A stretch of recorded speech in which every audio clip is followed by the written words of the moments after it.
পশুপ্রেমী একজন মানুষ, জানার কাছে থেকে দেখেও বুঝতে পারিনি এনার মধ্যে এত প্রতিভা ছিল।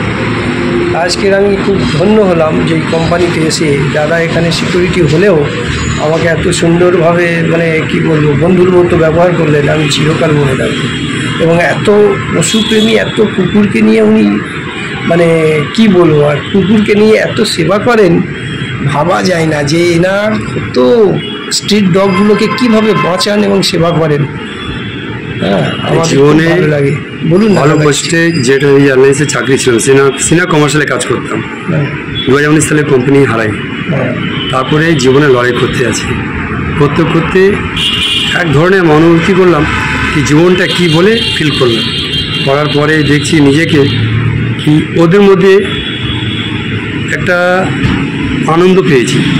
আনন্দ বলতে গেলে কি মানুষকে তো করেছি, একবার প্রশ্ন করে দেখি এই জন্তুর প্রতি বেশ জীবন এরা কোনো কথা বলতে পারে না, কিন্তু এদের ভালোবাসা, এদের সম্পর্কটা যে কি অনুভূতি দিবে ওদের নিজেরা বডি ল্যাঙ্গুয়েজ দিয়ে বুঝিয়ে দেয়। কতগুলো কুকুর আছে দাদা? প্রায় মোটে 40 থেকে 45টা কুকুর আছে। প্রতিদিন খেতে দিতে হয়? প্রতিদিন সকাল বিকেলে খাওয়া দিই এদের জন্যে, আর বিস্কিট ফিট খাবো না, প্লাস এদের ট্রিটমেন্ট করি আমি।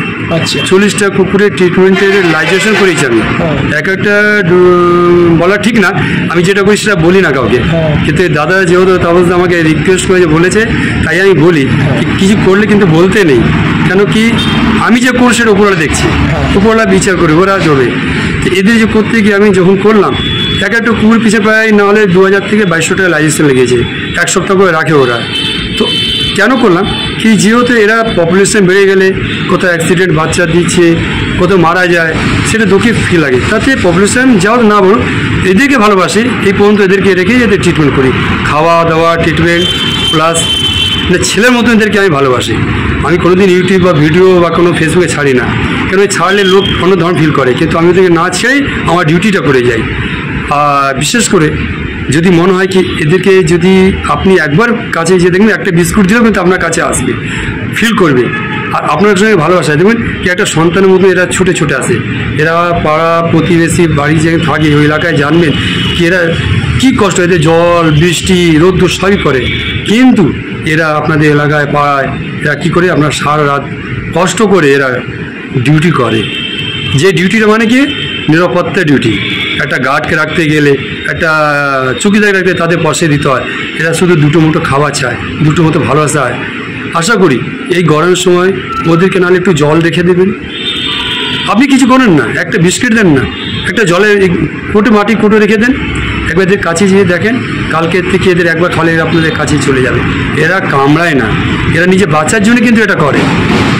যদি আমরা কামড়াতো তো আজকে 40 থেকে 50টা কুকুর আমি দিই, যেহেতু আমাকে চেনে না, কিন্তু কী করে কাছে চলে আসে।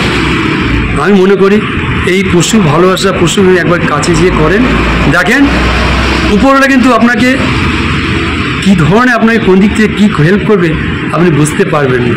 আরে মানুষকে দয়া করবেন এখন ভুলে যাবেন, এরা যেমন একদিন করে দেখেন কোনোদিন ভুলবেন না।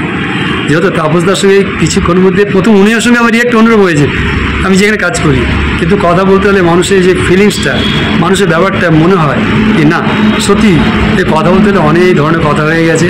এই তাপসদার সঙ্গে সম্পর্কটা গড়ে গেছে, যেখানে থাকুক না থাকুক সম্পূর্ণ বজায় থাকে, এই ব্যাপারটা ওনার কাছে আশা করি পাবো। আচ্ছা দাদা, আপনি স্ট্রিট ডগদের তুলে এনে এত সুন্দর সেবা করে তাদের নামকরণও করছেন। হ্যাঁ, আপনার প্রিয় ডগির নাম কি? দেখুন আমার কাছে সব প্রিয়।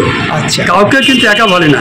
যেমন দেখবেন আপনি খাওয়া দিতে সবাই ছুটে আসে। সে জায়গায় আমার নামে কুকুর, আমার ডগিদের নাম আছে রামু, ভোলু, সিম্বা, কোকো, অদুস্থ বলতে নেই এতগুলো নাম। যখন ছুলি, হ্যাঁ তো মতি, শেরু, আমি চাইলে অনেক ভালো ভালো ডগকে নিয়ে আসে রাখতে, কিন্তু কেন রাখে না জানেন দাদা?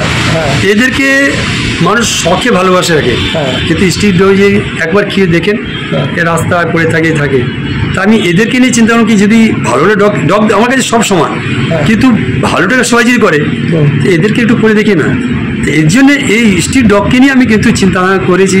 আমার বাড়িতে প্রায় 9 বলে 11টা আছে, সব খোলা। আমার 3 তলা ঘর, উপরে ঘর, নিচে ঘর, 3 তলা ঘর, সব খোলা থাকে, সবাই ট্রিটমেন্ট ওষুধ রাখে।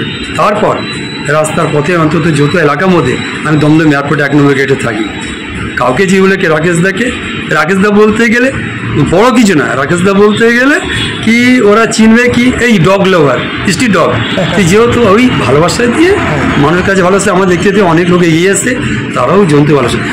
একটা বলবো, এরা কিন্তু খারাপ হয় না, এরা ভালোবাসা চায়। আচ্ছা দাদা, একটা ব্যাপার, আপনি কিন্তু একসময় ডগিদের যে এত ভালোবাসতেন তা নয়, কিন্তু এই ভালোবাসাটা কিভাবে এসছে একটু যদি হালকা বলেন। ভালোবাসা বলতে গেলে আমার মেয়ে যেহেতু ওদের সঙ্গে ভালোবাসে, হ্যাঁ, আর সেই জন্য তো ফিলিংসটা আমার এসছে। আচ্ছা আচ্ছা, মানে মেয়ের থেকে আপনি হ্যাঁ হ্যাঁ, আপনি অনুভূতি করেন, দেখে ভালো রাখি। হ্যাঁ, থ্যাংক ইউ দাদা।